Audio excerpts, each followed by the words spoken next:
하나님의 말씀은 요한계시록 4장 6절입니다. 보좌 앞에 수정과 같은 유리바다가 있고 보좌 가운데와 보좌 주위에 네 생물이 있는데 앞뒤에 눈들이 가득하더라. 그 첫째 생물은 사자 같고 그 둘째 생물은 송아지 같고 그 셋째 생물은 얼굴이 사람 같고 그 넷째 생물은 날아가는 독수리 같은데 네 생물은 각각 6날개를 가졌고 그 안과 주위에는 눈들이 가득하더라. 그들이 밤낮 쉬지 않고 이르기를 거룩하다 거룩하다 거룩하다 주 하나님 곧 전능하신 이여 전에도 계셨고 이제도 계시고 장차 오실 이시라 하고 그 생물들이 보좌에 앉으사 세세토록 살아계신 이에게 영광과 존귀와 감사를 돌릴 때에 24장로들이 보좌에 앉으신 이 앞에 엎드려 세세토록 살아계시는 이에게 경배하고 자기의 관을 보좌 앞에 드리며 이르되 우리 주 하나님이여 영광과 존귀와 권능을 받으시는 것이 합당하오니 주께서 만물을 지으신지라 만물이 주의 뜻대로 있었고 또 지으심을 받았나이다 하더라. 아멘. 한 절 더 읽겠습니다. 5장 11절 바로 다음 장입니다. 5장 11절 14절입니다. 내가 또 보고 들음에 보좌와 생물들과 장로들을 둘러선 많은 천사의 음성이 있으니 그 수가 만만이요 천천이라. 큰 음성으로 이르되 죽임을 당하신 어린 양은 능력과 부와 지혜와 힘과 존귀와 영광과 찬송을 받으시기에 합당하도다 하더라. 내가 또 들으니 하늘 위에와 땅 위에와 땅 아래와 바다 위에와 또 그 가운데 모든 피조물이 이르되 보좌에 앉으신 이와 어린 양에게 찬송과 존귀와 영광과 권능을 세세토록 돌릴지어다 하니 네 생물이 이르되 아멘 하고 장로들은 엎드려 경배하더라. 아멘.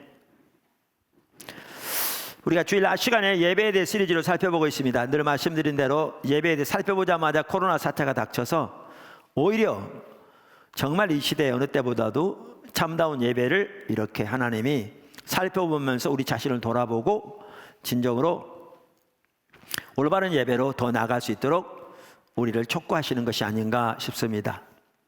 자, 그러면서 얼마 전부터는 이제 찬양과 경배, 예배의 한 핵심인 찬양과 경배에 대해 살펴보고 있는데 지난주부터 찬양과 경배의 가치에 대해 살펴보고 있습니다.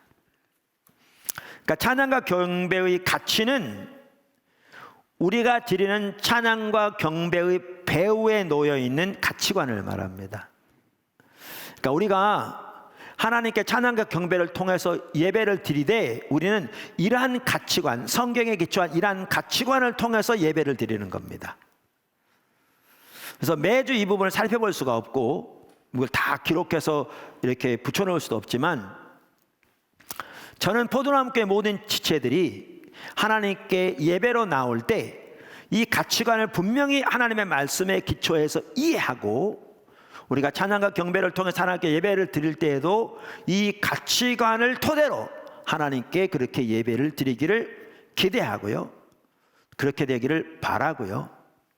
그렇게 예배가 드려질 때 그 예배가 하나님이 받으시는 진정한 예배가 더욱더 될 것이고 그리고 그 예배 가운데 하나님의 놀라운 임재와 은혜와 생명이 더욱더 함께 할 것입니다.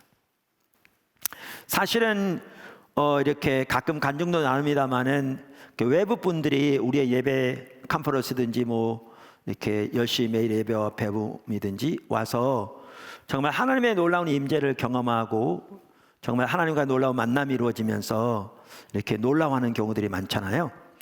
우리가 특별해서가 아니고요. 전혀 우리가 이러한 올바른 가치관을 토대해서 그 올바른 자세를 가지고 하나님 앞에 예배하기를 추구하기 때문에 주님이 그 가운데 함께 하시는 겁니다. 그래서 이 가치관을 잘 이해하는 게 중요합니다. 7가지인데 지난 시간에 한 가지밖에 못 살펴봤습니다. 저는 사실 2번까지 살펴보려고 했는데 그 7가지는 첫째, 찬양과 경배는 오직 하나님의 영광을 위한 것입니다. 둘째, 모든 회중이 다 참여합니다. 셋째, 찬양과 경배를 통해서 우리는 하나님과의 친밀한 교제를 추구합니다. 넷째, 우리는 하나님이나 사람을 조종하려고 하지 않습니다. 다섯째, 우리는 정직성과 진실성을 중히 여깁니다. 여섯째, 우리는 현대적 경향의 예배를 추구합니다. 일곱째, 경배를 드리면서 우리는 성령의 역사를 어떤 모양으로든 환영합니다 라는 겁니다. 자, 두 번째 오늘 살펴보겠습니다. 지난주에 첫 번째 살펴봤고요. 모든 회중이 다 참여합니다. 모든 회중이 다 참여합니다. 그러니까 이 부분에 있어서도 우리의 모델은 하늘의 예배입니다. 우리가 이미 지금 요한계시록 4장과 5장에 하늘나라에서 어떻게 하나님께 예배가 드려지고 있는가를 잘 기록하고 있는데, 이 하늘의 예배가 우리의 예배의 모델이다 이렇게 말씀드렸고, 이것이 어떻게 신약시대 교회의 예배 모델인가라는 것도 이미 살펴보았습니다. 그런데 이 부분에 있어서도 우리는 하늘의 예배가 우리의 모델입니다. 우리는 찬양과 경배를 통해서 하나님께 예배를 드리되, 소수의 사람들이 찬양을 드리고 나머지 사람들은 그것을 감상하고 평가하는 식의 예배를 드리지 않습니다. 우리는 저녁을 드리지 않습니다. 하늘의 예배는 그렇게 드려지고 있지 않습니다. 아까 보시는 대로 여기 보면 스랍들이 찬양 인도자하고 같은 사람들이잖아요. 그럼 지난주도 살펴봤지만 그들이 먼저 하나님의 영광을 있는 모습 그대로 보고 하나님께 마음껏 찬사를 드리고 그분으로 인하여 마음껏 그분을 높이며 기뻐하는, 그리고 온 사람으로 그분을 경배하는 예배를 드릴 때 24장로들, 천천만만의 천사들, 앞서간 믿음의 모든 선배들, 심지어 온 피조물이 모든 초점을 오직 하나님께 맞추고 큰 물소리와도 같은 그런 한 목소리로 오직 하나님을 찬양하고 있는 걸 볼 수 있습니다. 이게 우리가 추구하는 예배입니다. 이게 우리가 추구하는 예배입니다. 그래서 우리 포도나무 교회는 성가대가 따로 없습니다. 성가대가 따로 없습니다. 그러니까 성가대가 없는 가장 핵심적인 이유가 바로 이 부분을 올바로 살리기 위해서입니다. 그러니까 일부는 찬양을 하고 나머지 사람들은 그것을 감상하는 식의 예배를 우리는 드리기를 원치 않은 거죠. 저는 그게 옳지 않다고 봅니다. 오늘날 교회에서 성가대가 있는 모든 교회가 다 그렇게 잘못되게 예배를 드린다, 그 뜻은 전혀 아닙니다. 성가대가 있으면서도 올바로 예배를 드리는 교회들도 당연히 있습니다. 그러나 성가대를 통해서 적지 않은 교회에서는 모든 초점이 오직 하나님께 있어서 정말 마음과 힘을 다하여 하나님 그분만을 찬양하고 예배하기보다는 너무나 적지 않은 경우에 사람들에게 은혜 끼치기 위한 그러한 성가를 드리는 경우가 절대로 적지 않고요, 성도들은 그것을 감상하는 식의 그런 이해를 가지고 있는 경우가 절대로 적지 않습니다. 근데 그것은 전혀 참다운 예배가 아닙니다. 하나님께 드리는 예배가 아니죠. 하늘날 그렇게 예배 드리고 있지 않잖아요.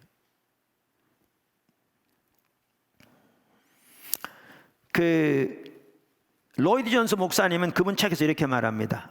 교회가 부흥을 맞지 않을 때 성가대를 강조하게 되고 또 성가대에 있는 독창자들을 돈 주고 사오기도 합니다. 그리고 회중들은 가만히 앉아서 듣기만 합니다. 성가대가 그들을 위해서 노래를 부릅니다. 이것은 성령을 소멸하는 것입니다.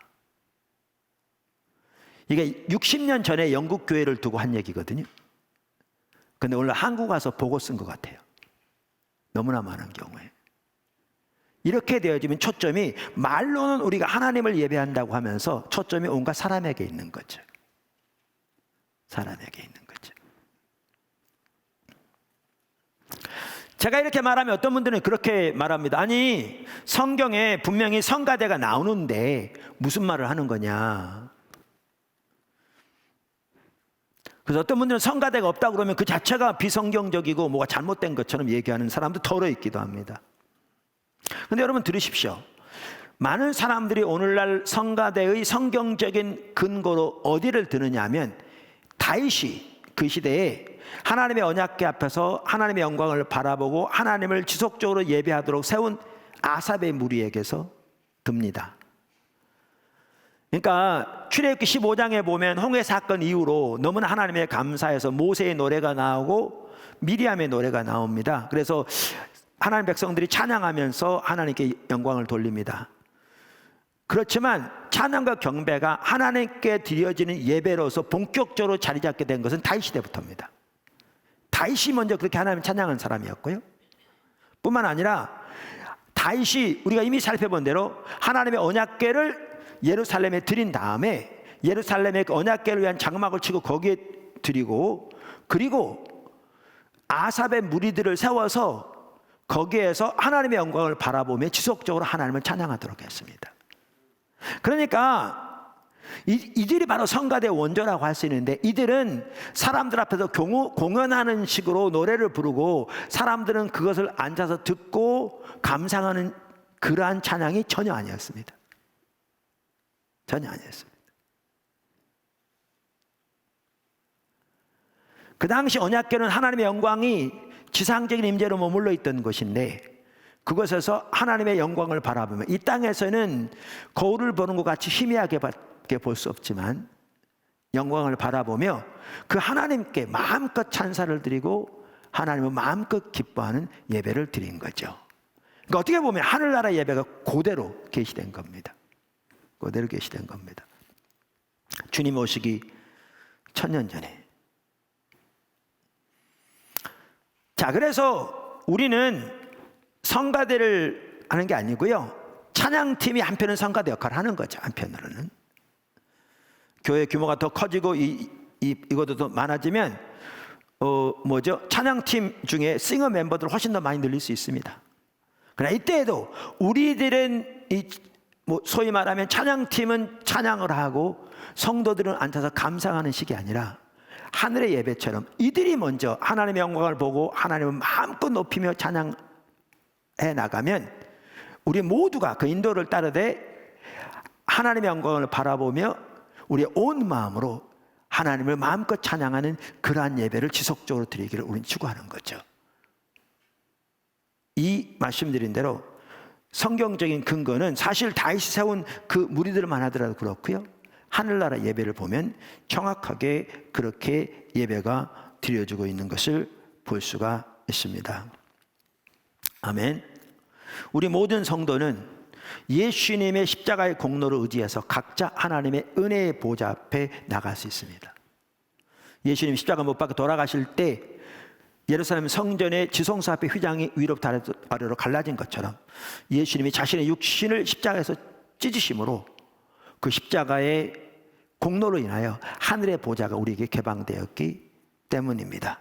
모든 성도는 하나님의 보좌 앞으로 나아가 하나님을 마음껏 예배하면서 그분과의 친밀한 교제를 개발해야 합니다. 우리는 예배를 통해서 그렇게 하기를 추구하는 것입니다. 할렐루야.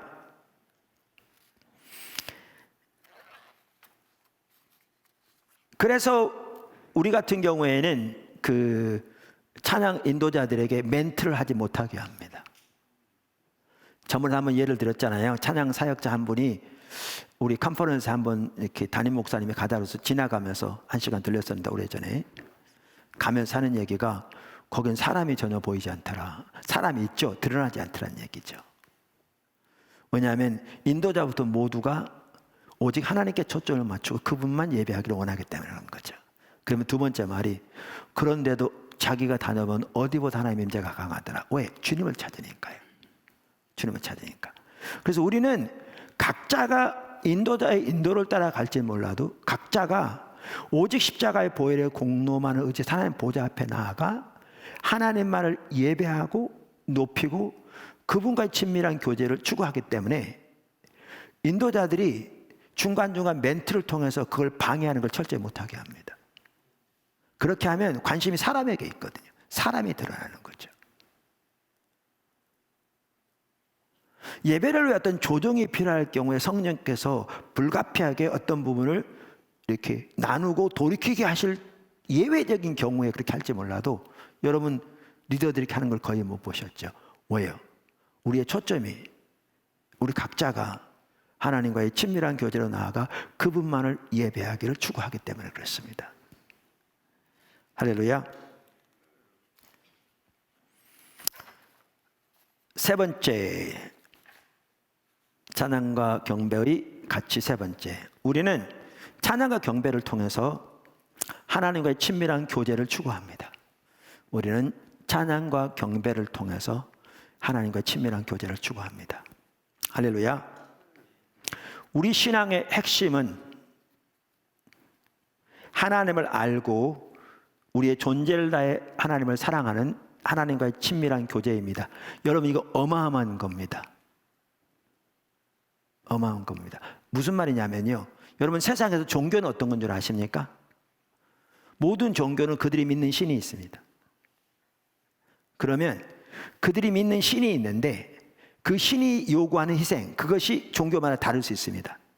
사람들이 그 희생을 그 신에게 바치면 그 신이 그것을 받고 액땜해서, 그러니까 닥칠지 모르는 악한 일에서 건져주거나 그들이 원하는 복을 준다는 겁니다. 이게 세상의 모든 종교가 가지고 있는 종교에 대한 이해입니다. 모든 종교가 가지고 있는. 근데 우리 기독교는 전혀 그렇지 않습니다. 우리 기독교는 엄격한 의미에서 종교가 아닙니다. 우리 신앙의 핵심은 천지를 창조하신 인격체신 하나님과의 친밀한 사랑의 교제입니다. 여러분, 세상의 모든 종교 중에 그들의 신이 천지를 창조한 전능하신 하나님이다, 신이다. 동시에 그분은 인격체이신 신이다. 이러한, 그래서 그 신앙의 핵심은 그 천지를 창조하신 전능하신 인격체와의 사랑의 교제라. 세상에 어떤 종교도 그런 종교가 없습니다. 세상에 어떠한 사조도 그러한 사조가 없습니다.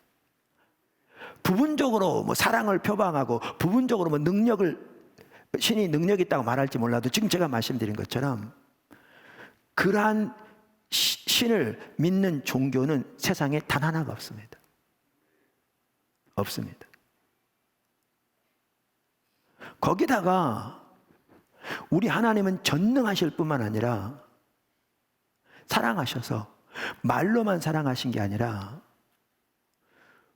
우리가 하나님의 피조물임에도 불구하고 하나님을 등지고 떠나 자기 정욕대로 하나님의 원수가, 정욕대로 살아 하나님의 원수가 되었을 때에, 죄인 되었을 때 우리를 구원하사 하나님과의 관계를 회복시키기 위해서 하나님의 아들을 이 땅에 종의 형체로 인간으로 보내셔서 십자가에 돌아가게 하신 그 사랑의 하나님이신 것은 세상에 어디에도 없습니다. 여러분, 자 보세요. 우리 신앙에서 가장 핵심이 뭔 줄 아십니까? 이제 다음 시리즈 관계중심 전도에 나올 텐데, 우리 신앙에서 가장 핵심이 관계입니다. 관계입니다. 그러니까 우리가 여러 번 살펴본 그 요한에서 1장 3절만 하더라도 사도 요한이 1장 1절에서 복음인 예수 그리스도를, 요한이 저는 예수 그리스도를 말한 다음에 우리가 보고 들은 바를 전함은, 이 복음을 전함은 우리와 사귐 있게 하려 하매니 우리의 사귐은 하나님 아버지와 그의 아들 예수 그리스도와 더불어 사귐이라고 말하잖아요. 그러니까 우리 신앙의 핵심을 관계로 보면서 하나님과의 관계요, 서로와의 관계, 가장 핵심입니다. 자, 두 번째, 두 번째가 아니라 우리 신앙에서 가장 중요한 게 뭡니까? 사랑입니다. 가장 큰 계명이 우리의 마음과 뜻과 성품을 다해 하나님을 사랑하는 것이고, 그 다음에 이웃을 내 몸같이, 혹은 예수님이 우리를 사랑하신 같이 우리 형제를 서로 사랑하는 것입니다. 제가 왜 이 말씀 드리냐면요, 세상에서 가장 중요한 두 가지가 뭔지 아십니까? 인간의 진정한 행복을 위해서, 가정의 진정한 행복을 위해서, 사회의 진정한 행복을 위해서, 국가의 진정한 행복을 위해서, 개인의 진정한 행복을 위해서 세상에서 가장 중요한 두 가지가 뭔지 아십니까? 관계와 사랑입니다.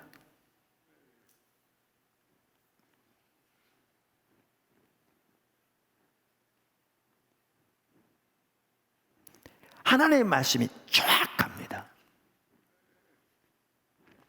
하나님이 인간을 만드실 때부터 생육하고 번성하라고 복 주신 분이고요. 이스라엘 세우실 때도 내가 너희 앞에 생명과 복, 사망과 화를 두었다 그러면서 너희와 너희 자손이 살기 위하여 생명을 택하라고 그러셨어요. 근데 하나님의 그래서 명령 가운데 하나님의 길로 행할 때 그 생명이 넘칩니다. 예수 오셨을 때에도 인자가 온 것은 양으로 생명을 얻되 더욱더 풍성히 얻게 하려 함이라. 여러분, 세상의 어떠한 종교도, 세상의 어떠한 사조도 인류의 가장 핵심적인 진리를 말하고 있는 데가 없습니다.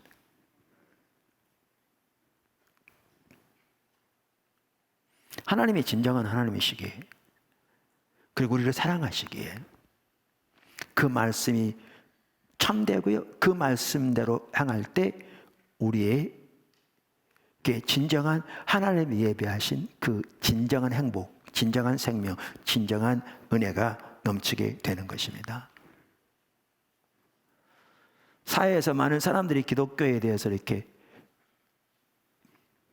심지어 요즘은 이제 반기독교적인 정서도 팽배된다 이렇게 광고 시간을 나눴는데, 그렇게 된 주된 이유 중에 하나가 그 대학생 사역을 이렇게 그야말로 수십 년 동안, 지난 20년 동안 정말 신실하게 해오신 한 교수님이 그러더라고요.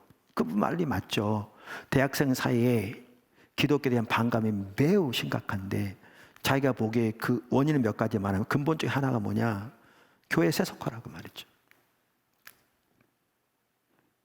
우리가 하나님의 길을 떠났기 때문에 문제가 있는 거죠. 그러니까 문제는 세상에 있는 게 아니고 우리에게 있습니다. 하나님께 있는 건 더욱도 아니고 우리에게 있어요. 그래서 우리가 십자가 복음의 삶을 우리 모두가 살고 정말 주님의 의도하신 그 삶으로 돌이키면 금방 바뀝니다. 염려 않으셔도 됩니다. 문제는 우리에게 있습니다. 우리에게 있습니다. 그래서 우리 신앙의 핵심은 하나님을 알고 존재를 다해 사랑하는 하나님께 친밀한 교제라. 이거 절대로 간단한 말이 아닙니다. 어마어마한 내용입니다. 천지를 창조하신 만군의 여호와 하나님, 그 전능하신 하나님, 독생자까지 아끼지 않으시고 우리를 위해 내어주신 그 하나님, 모두 인류 역사를 주관하시고 통치하시고 운행하시는 그 하나님과의 친밀한 사랑의 교제가 우리 신앙입니다. 사실 이것만큼 우리에게 진정한 인생의 만족과 기쁨을 주는 것도 없습니다. 인생의 보람을 주는 것도 없습니다. 그 무엇을 찾을 수 없는, 아무리 돈이 많아도, 그 외에 아무리 높은 지위가 있어도 그 무엇이든 그런 것들에서, 여러분 주변에 보세요. 그런 것들에서 인생의 만족을, 궁극적인 의미를 찾으려고 하는 사람들은요, 꼭 뭐와 똑같냐면 소금을 먹는 것과 똑같습니다. 먹을수록 갈증은 더 심해지고요, 결국 파멸을 입니다. 주변에 보세요. 그것이 권력이건 무엇이건 거기에 진정한 삶의 의미가 없습니다. 삶의 만족도 없게 진정한.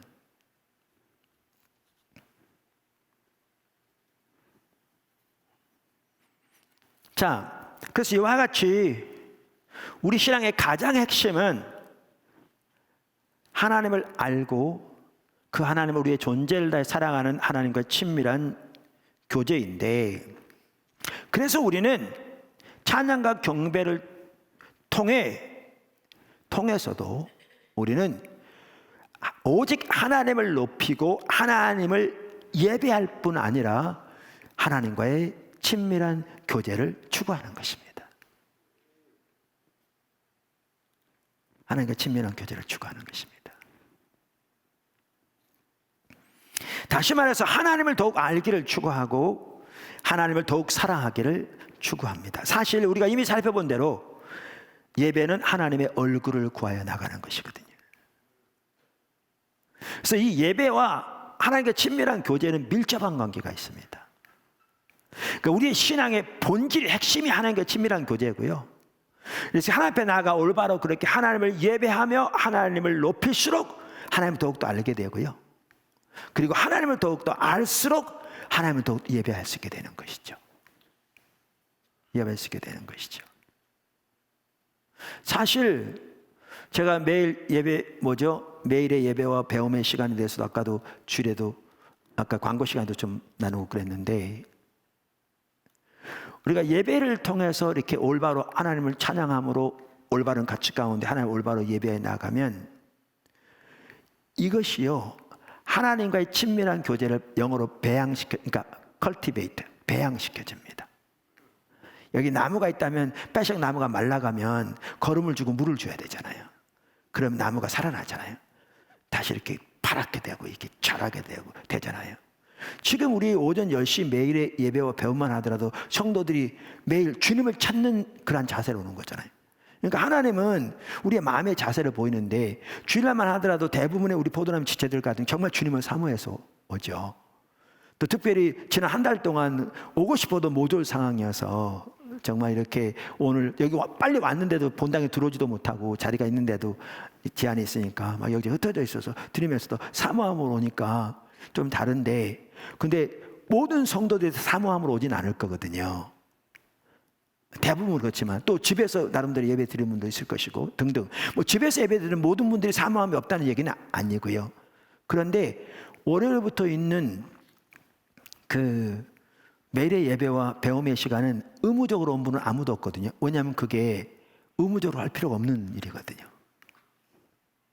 주일날은 그래도 일부에서는 이거라도 해야 기본적인 종교적인 의무를 한다고 생각해서 온 분도 있을지 모르지만 월요일부터 있는 매일의 예배와 배움의 시간은 그렇게 할 필요가 없는 거거든요.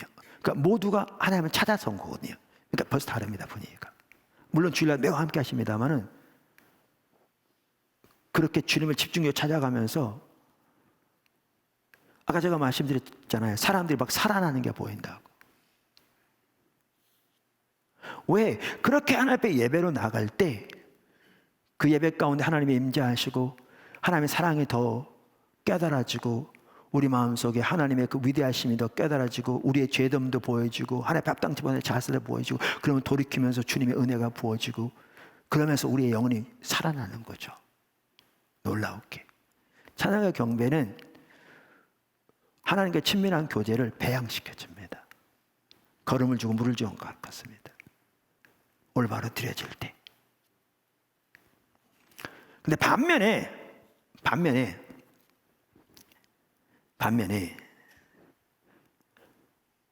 어떤 분들은 우리가 이렇게 찬양과 경배를 통해서 하나님을 그렇게 소중하게 예배하고 그리고 이 예배를 통해서 하나님을 놀랍게 경험함에도 불구하고 일부 사람들은 물론 포도나무교회 성도들은 그런 분이 많지 않습니다. 왜냐하면 그런 분들은 등록 자체를 안 할 거거든요. 와서 그냥 중간에 가버리거나 뭐 등등 그럴 거거든요.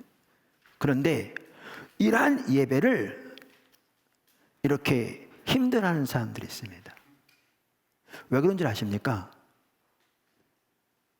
가장 주된 원인은 신앙과 예배에 대한 이해가 왜곡되어 있기 때문에 그렇습니다. 여러 가지 이유가 있겠지만 가장 주된 원인은 신앙과 예배에 대한 이해가 왜곡되어 있기 때문에 그렇습니다.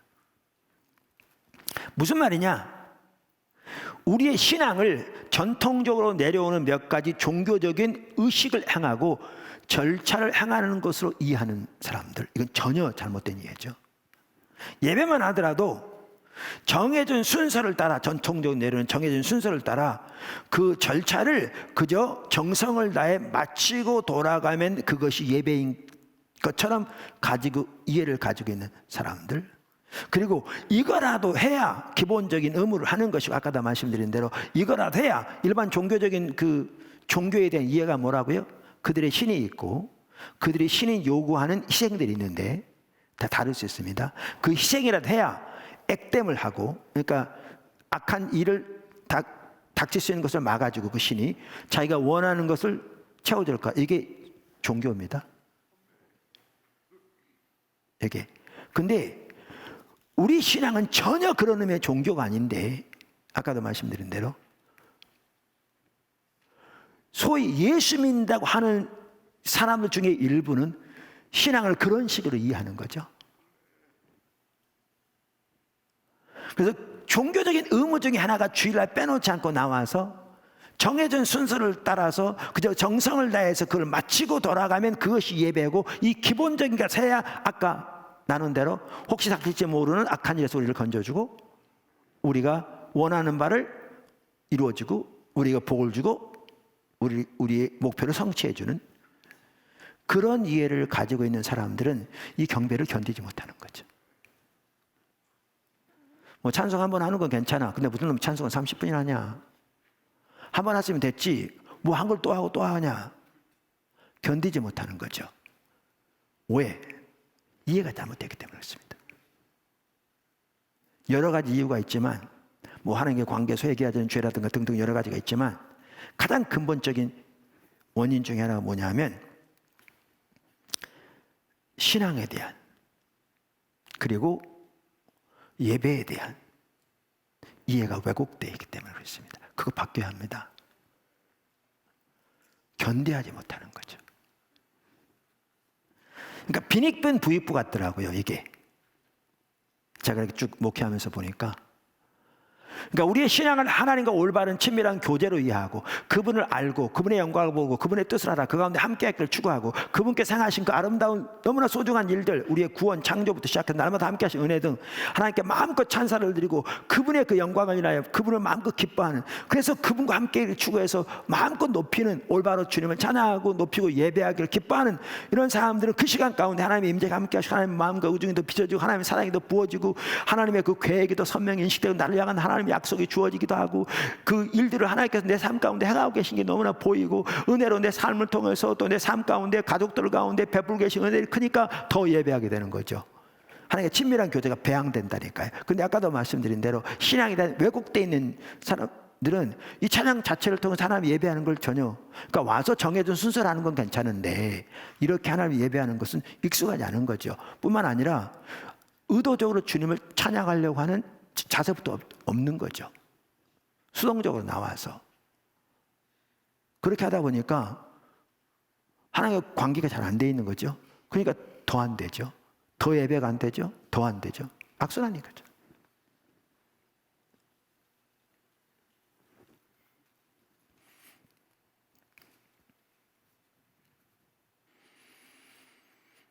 찬양 경배는요, 마치 데이트와 같습니다.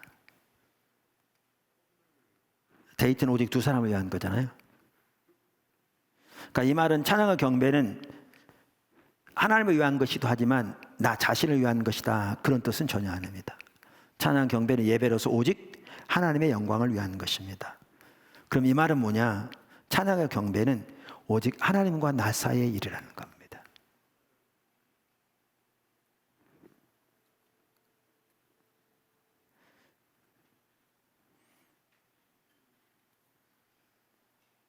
그래서 우리가 하나님을 예배하는 데 있어서, 다시 말해서 우리가 하나님과 사랑의 교제를 나누는 데 있어서 나나 하나님 모두,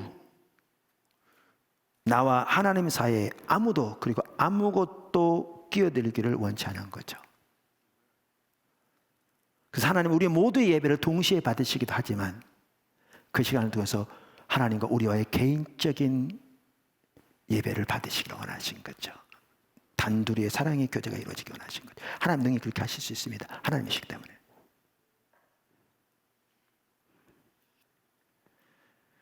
부부 사이에도 친밀한 사랑의 교제를 나눌 때 다른 사람이 거기에 끼는 건 전혀 옳지 않잖아요. 두 사람만의 사랑의 교제를 마음에서부터 나누듯이 찬양의 경배가 그렇게 하나님만을 예배하면서 하나님과의 나누는 친밀한 교제의 핵심적인 부분입니다. 할렐루야. 그런데 찬양과 경배를 통해서 우리가 하나님과의 친밀한 교제를 가지고 오직 하나님만을 높이기 원하고 하나님만 더 알기 원하는 그 우리의 열망보다, 성경에 보면 하나님이 우리를 더 그렇게 가까이 하기를 원하시는 것 같더라고요. 우리가 더 하나님께 가까이 오기를 하나님이 더 원하시는 것 같더라고요. 뭘 보면 아느냐면 아가서를 보면 알 수 있어요. 그러니까 술람미 여인이 솔로몬 왕을 사모하는 그 사모함도 크지만 사실 그거보다 훨씬 더 어떻게 보면 솔로몬 왕의 열망이 더 크거든요. 그건 우리를 향한 하나님의 열망을 대변한다고 볼 수 있어요.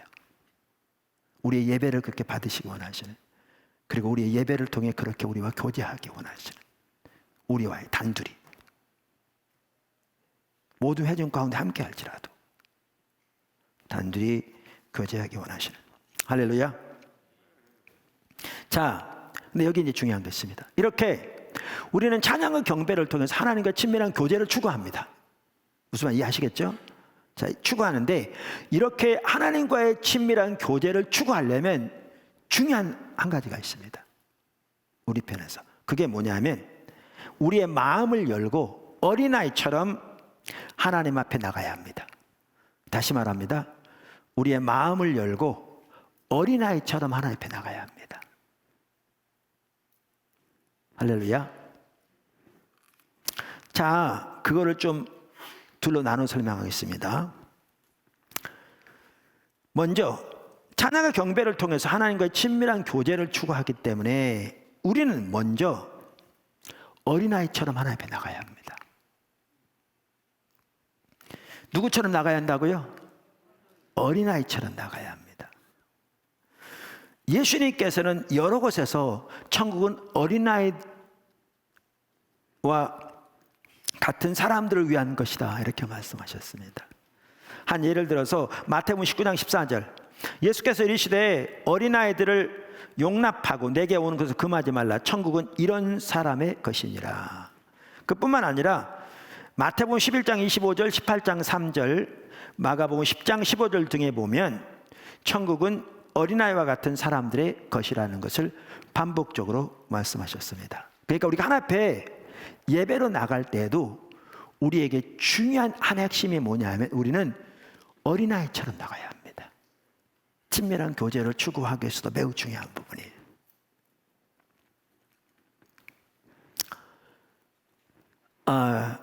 우리는 하나님 앞에 나갈 때 하나님 아버지 앞에 나간다는 사실을 기억해야 합니다. 하나님 아버지 앞에. 그러니까 어떤 사람들이 이렇게 말하거든요. 우리가 대통령 앞에 나갈 때 어떻게 나가냐? 얼마나 단정하게 입고, 얼마나 머리도 새로 딱 깎고, 얼마나 이렇게 준비하고 나가겠냐? 그런데 하나님은 대통령의 대통령이고 만왕의 왕인데 그 하나님 앞에 나갈 때 어떻게 나와야 되겠냐? 그래서 하나님 앞에 나올 때 정말 뭐 가장 비싼 옷은 아니라도 정말 이렇게 깨끗한 옷을 정말 단정하게 데려서 그 모든 거 하나하나 준비하고 나와서 정성을 쏟아서 하나님을 예배해야 한다. 이렇게 주장하는 분들이 있습니다.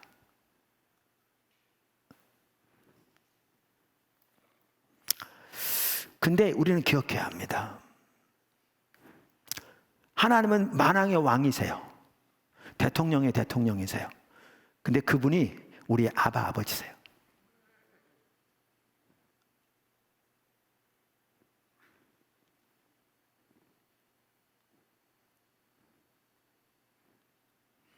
그 아바라는 말은 아람어로 가정에서 자녀들이 부모를 친근하게 부를 때 쓴 말입니다. 그러니까 오늘날 말하면 아빠와 같은 거예요. 그러니까 예를 들면 어린아이들만 아빠라는 말을 쓰는 건 아니잖아요. 예를 들면 뭐 딸이 뭐 지금 뭐 60세가 돼서도 제 아버지 앞에 가면 아빠 그러잖아요. 예를 들면 이렇게 그 당시에도 아이건 어른이건 나이와 상관없이 아버지를 가정에서 친근하게 부를 때 용어가 아바라는 단어입니다. 아바. 근데 성경에 보면 우리 하나님이 우리의 아버지가 되신다고 말하고 있습니다. 그러므로 우리가 하나님 앞에 나아갈 때 천지를 창조하신 만군의 여호와 하나님이 전능하신 하나님이시되 그분이 우리의 아버지가 되신다는 사실을 기억해야 합니다. 기억해야 합니다. 그러니까 그분이 만왕의 왕인데 다시 말하면 우리가 대통령 앞에 갈 때에도 그분이 우리 아버지면 태도가 다릅니다.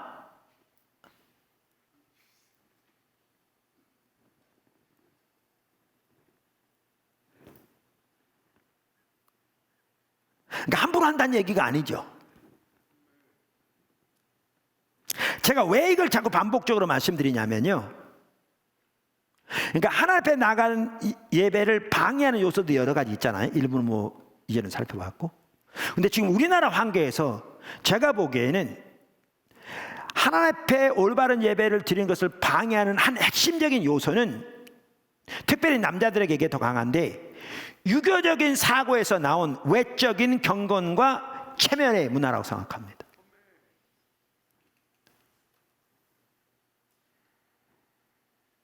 이게 유교적인 사고에 나온 거죠. 기독교적인 사고가 아니라.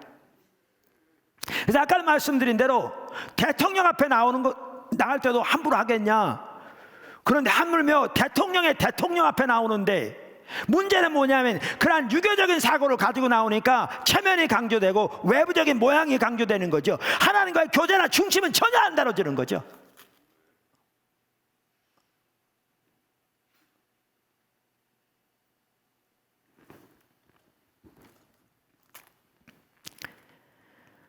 제가 그런 얘기를 가끔 하는데, 만약에 여러분의 자녀들이 이런다고 가정해 보십시다. 아침마다 일어나가지고 목욕 다 하고 옷을 새 걸로 딱 갈아입고 여러분의 침대 침실 문 앞에 와서 오늘도 부모님의 문을 여쭙니다. 편안히 주무셨습니까? 그러고 갑니다. 그 다음 날도 옵니다. 예은은 정말 깍듯하게 차립니다. 그런데 여러분에게 가까이 오지도 않고 마음을 열어 여러분과 교제하지도 않습니다. 그럼 어떻게 됐습니까? 그 괴물입니다.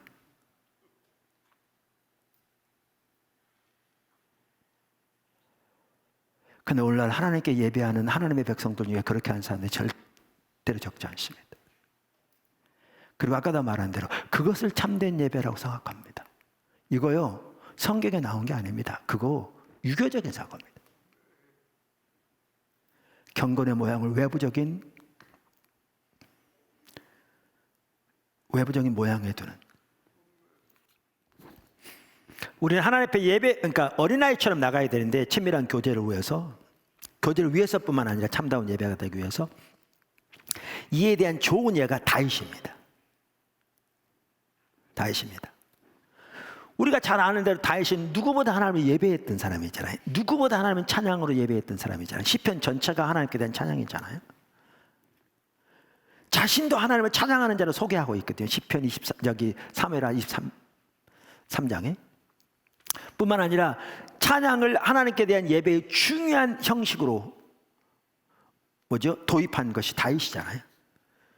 예루살렘 성전의 설계도를 하나님이 친히 성령을 통해서 다윗에게 다 보이신 거거든요. 그리고 하나님이 친히 다윗에게 대해서 말하기를 내 마음에 합한 자라고 말씀하셨거든요.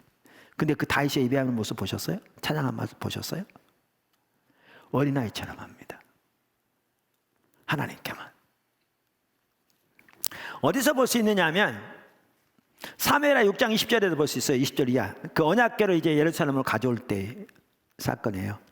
그러니까 언약궤 하나님의 임재가 그러니까 하나님의 영광이 지상적인 임재로 머물러 있었다고 그랬잖아요. 그 하나님의 임재가 자신의 고울로 돌아오시는 거죠. 얼마나 기쁘고 감사했든지 우리가 잘 알듯이 사마포 옷을 입고 그야말로 춤을 추면서 찬양합니다. 기뻐하면서. 근데 다윗의 아내 중에 사울의 딸이 있었어요. 미갈이라고. 그 미갈의 눈에 보기 이렇게 보인 겁니다. 제가 6장 20절부터 이렇게 했습니다. 그러니까 이렇게 하나님을 예배한 다음에 성경에 보면 이렇게 있더라고요. 그러니까 하나님을 이렇게 이러면 모세든지 제사장들이든지 하나님을 깊이 대면하여 만나면 그들이 나와서 꼭 뭘 했냐면 백성들을 축복했어요. 하나님 만난 다음에. 이게 의미가 있는 것 같더라고요. 그러니까 하나님의 임재 가운데서 그분의 임재를 경험한 다음에 나오면 이들이 백성들을 축복했어요. 그러니까 다윗도 그렇게 하나님을 마음껏 예배하고 이렇게 찬양한 다음에 백성들을 축복하고 지금 이제 자기 가족들을 축복하러 들어온 겁니다. 집에. 자, 근데 이렇게 돼 있어요. 다윗이 자기 가족에게 축복하러 돌아오매 사울의 딸 미갈이 나와서 다윗을 맞으며 이르되 이스라엘 왕이 오늘 어떻게 영화로우신지 지금 비꼬고 있습니다. 방탕한 자가 염치 없이 자기의 몸을 드러내는 것처럼 오늘 그의 신복의 계집종의 눈앞에서 몸을 드러내셨도다 하니, 그러니까 아까도 말한 대로 왕복도 입지 않고 세마포를 입고 그 종들이 하는 것처럼 그 미친 사람처럼 춤을 춘 게 그렇게 보인 거죠. 다윗이 미갈에게 이르되 이는 여호와 앞에 산 것이니라. 여호와 앞에 산 것이니라. 그가 내 아버지와 그의 온 집을 버리시고 나를 택하사 나를 여호와의 백성 이스라엘의 주권자로 삼으셨으니 내가 여호와 앞에서 뛰놀리라. 내가 이보다 더 낮아져서 스스로 천하게 보일지라도 내가 말한 바 계집종에게서는, 그러니까 내가 말한 바 계집종에게서는 내가 높임을 받으리라 한지라. 여러분 보십시오. 이게요, 이걸 보면 뭘 할 수 있냐면 이 미갈이 사울의 딸이거든요. 그러니까 아버지의 영향을 받은 게 명확해요.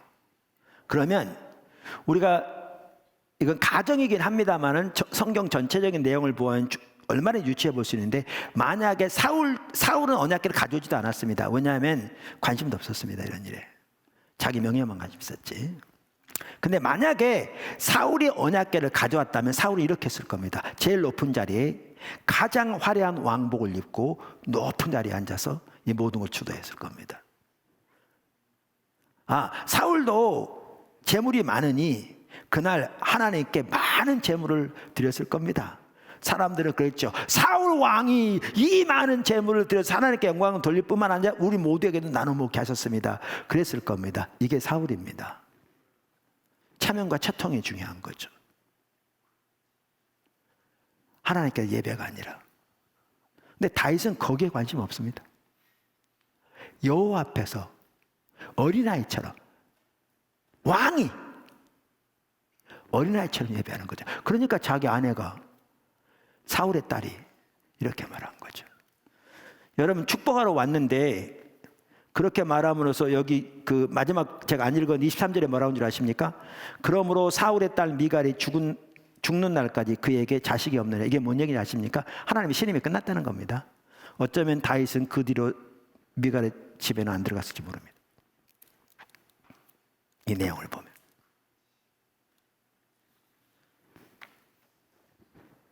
그러니까 우리가 오늘날 특별히 우리나라 남자들에게 이런 경향이 많은데요. 남자들의 경향이 많은데 체면, 채통, 특별히 거기다가 세상적인 지위까지 여기다 더해져 가지고 뭐죠? 하나님 앞에 나올 때 외부적인 격식은 갖출지 모르지만 어린아이처럼 마음을 토로하여 하나님 앞에 나오지 못하는 경우가 너무너무 많은 거죠. 그러니까 하나님 앞에 대한 진정한 예배도 되지 않을 뿐만 아니라, 왜냐하면 하나님의 앞에는 상한 심령의 예배라고 그러죠. 그리고 친밀한 교제를 통해서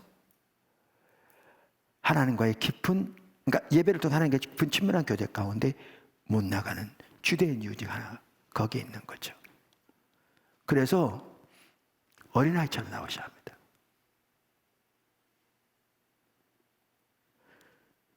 다윗은 왕인데도 그렇게 했습니다.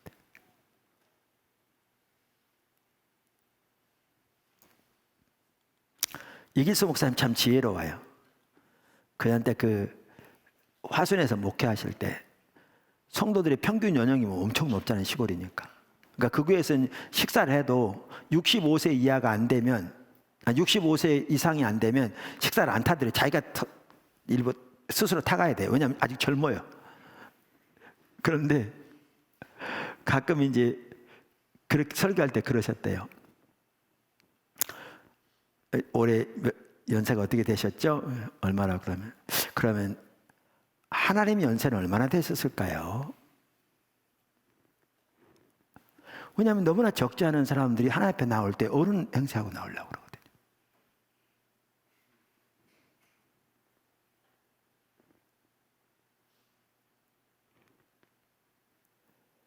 어린아이처럼 나와야 되는데 하나님의 연세만 따지더라도 영원 전부터 계셨으니까 셀 수 없으니까 그 앞에는 아무리 100세를 사셨어도 이거는 완전히 어린아이도 안 되는 건데, 그러면 하나님 앞에 그렇게 어린아이처럼 나와야 천국은 그런 자의 것이라고 그랬는데, 그렇게 우리가 나올 때 하나님 앞에 올바로 더 예배 드릴 수 있습니다. 그래서 친밀한 교제를 추구하는데 중요한 한 가지가 하나님 앞에 나올 때 어린아이처럼 나와야 합니다. 아멘. 아까 제가 또 뭐라고 그랬냐면 어린아이처럼 나와서 마음을 토로해야 한다 그랬어요. 마음을 열고 어린아이처럼 나와야 한다. 그래서 중요한 게 뭐냐 하면 마음을 토로함으로 나가는 게 중요합니다.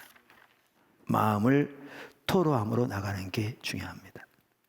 그러니까 하나님 앞에 나아갈 때 마음을 열어 속마음을 토로하고 나가는 것이 중요합니다. 친밀함의 한 부분은요, 속마음을 털어놓는 것입니다. 여러분, 우리요 친한 사람이라야 속마음 털어놓습니다. 심지어 부부 사이에서도요 서로 친할 때라야 속마음 얘기합니다. 한 집에 사는 부부라도.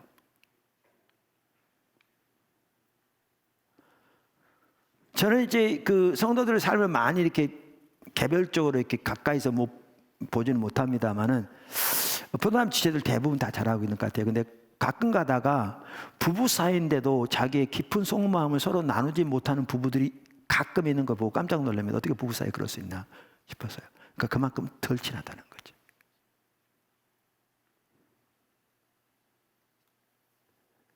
그래서 친밀함의 핵심이 뭐냐 하면 속마음을 토로하는 겁니다. 제가 지금 얘기가 잠깐 나왔는데 부부 사이에 어떻게 부부 사이를 더 깊이 이렇게 갖고 갈 건가, 그 중에 하나가 지금 대화부터 시작해서 이 중요한 요소를 다룬 책이 니키 건불 목사 부부가 쓴 결혼에 대한 책인데 제가 그건 여러분에 곧 소개할 겁니다. 조금 마저 남아서 그 보면 소개할 거. 그 책은 이미 결혼한 부부들에게 결혼 생활을 깊게 하기 위해서 하나하나 부분들을 다루고 있습니다. 참 잘 다루는 책입니다.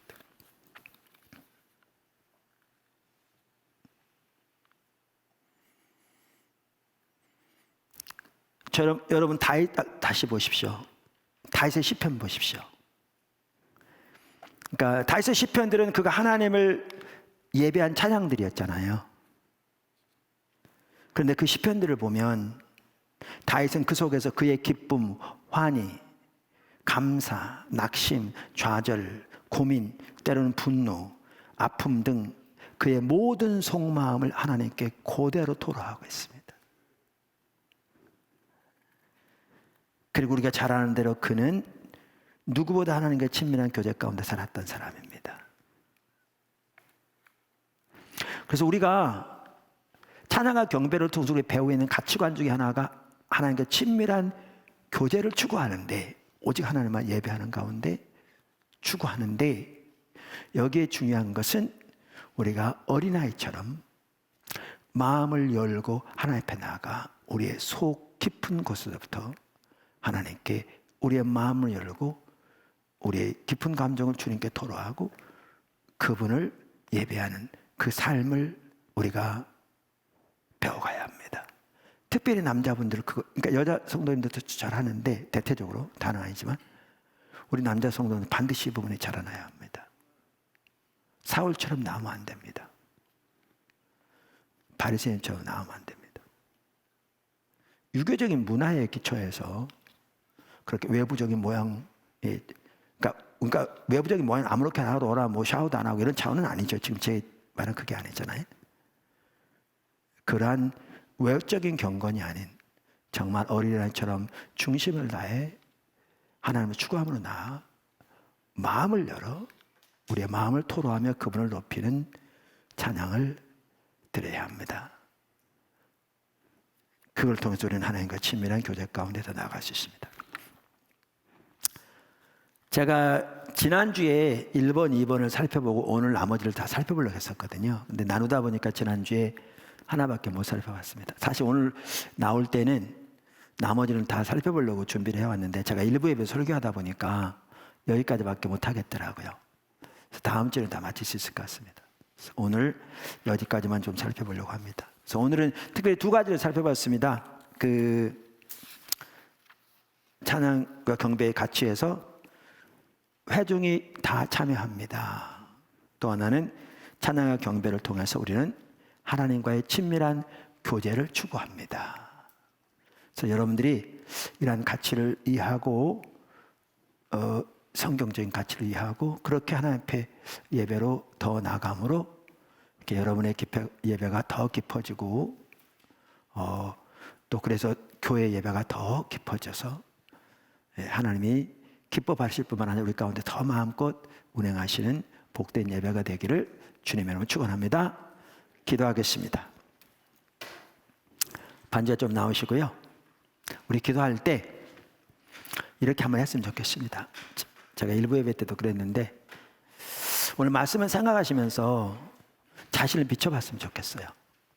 그러니까 혹시 여러분 중에 예배나 신앙에 대한 의식이, 그러니까 이해가 이렇게 몇 가지 종교적인 의식이나 절차를 마치는 것으로 잘못되어 있어서 하나님께 드리는 이 예배를 올바로 드리지 못했으면 회개하는 시간 가졌으면 좋겠어요.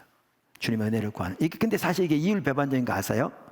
무슨 말이냐면요. 그렇게 사람들이 하나님 앞에 예배드릴 때 채통을 이렇게 지키고 체면을 지키고 세상의 지위를 다 이렇게 품고 와가지고 이렇게 근엄하게 그렇게 예배를 드리는 분들이 예를 들면 월드컵 16강전에서 일본하고 붙었는데 2대1로 지고 있다가 후반 5분 남겨놓고 5분 동안에 2골 넣어가 3대1로 이기면 그때는 난리거든요.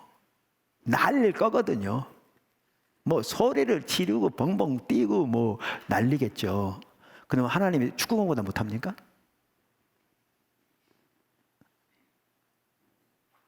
그러니까 안 맞아요.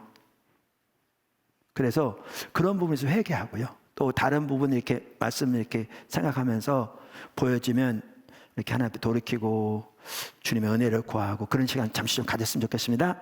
각자 기도하겠습니다.